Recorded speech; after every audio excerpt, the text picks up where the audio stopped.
this in mind. This is our second installment of Counseling from the Cross.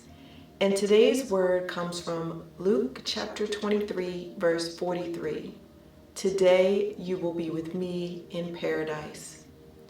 Our spiritual theme for consideration is compassion, and our mental health issue is self-esteem. To set the scene, we have Jesus hanging on the cross between two thieves. And commentaries imply that both of the thieves mocked Jesus initially, but then one has a change of heart and a penitent spirit.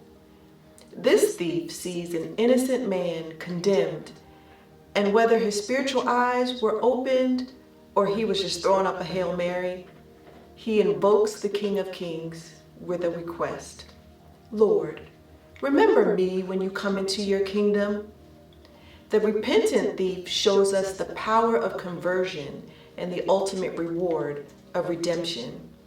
We can presume that a convicted thief likely didn't lead the most righteous life. Did he become a thief hanging out with the wrong crowd, out of desperation, envy, or some other reason? We may not be thieves, but what is our sin? Where do we fall short? How did we get here? As this thief hangs alongside Jesus, his eyes are open to the very presence of God. He proclaimed Jesus as Lord of all creation with his final dying breath. I keep referring to him as thief, referring to him as his sin, labeling him as his crime. How do others who know of our failings and our shortcomings refer to us? When you're alone with your thoughts, how do you refer to yourself? One study I read recently said that 77% of our thoughts on a daily basis are negative. Day after day of negativity will take its toll on our self-esteem. So with nothing left to lose, the thief calls out to God. Jesus recognizes this act of faith and responds with compassion, promising the thief that he would be with him, join him in heaven. Jesus' second word reminds us that no matter how many times we've sinned or how long it's been since we've prayed, God is always looking to forgive us. We need only to ask. As adults, our self-esteem is largely based on two sources of self: our perceived self, who we really think we are, and our ideal self, who we think we ought to be. Self-esteem is based on what we know about ourselves and how we feel about what we know. The difference that exists for each of us between the perceived self and the ideal self can be a measure of self-esteem. If the difference is small, our self-esteem is high. But as the gap widens, our self-esteem drops. Sufficient amounts of self-esteem will enable us to act in our own best interest. Low or no self-esteem, however, may cause us to feel overwhelmed, anxious, less than, stupid, unlovable. You get my drift. Just as Jesus compassionately responded to the thief, he awaits your call and your request. Jesus heard the thief's bid and raised it eternity because God is able to do exceedingly abundantly above all that we could ask, think, or even imagine.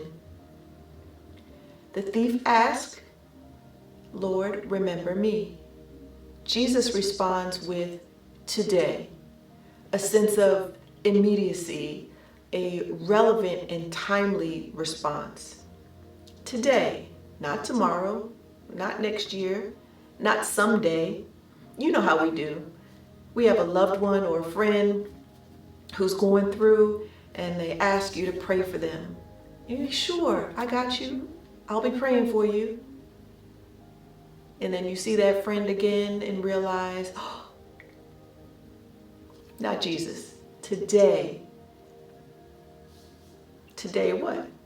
You, a relational word, an individual word, a personalized response Jesus gave. Today you will be.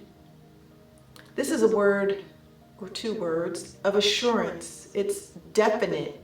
Today you will be with me. A comforting, compassionate response. When we are in a space of feeling low, feeling down about ourselves, sometimes what we need the most is having someone we trust, someone we care about, just be present with us so that we're not alone in that dark space. And so Jesus not only hears the good thief, but he sees him and sees his need and responds. Today, you will be with me in paradise. So he tops it off. Here's the cherry on top. Here's the exceedingly abundantly more than we could ask, with Jesus promising the thief and us that we will join him in a resplendent place. This promise is the topper. Today, you will be with me in paradise.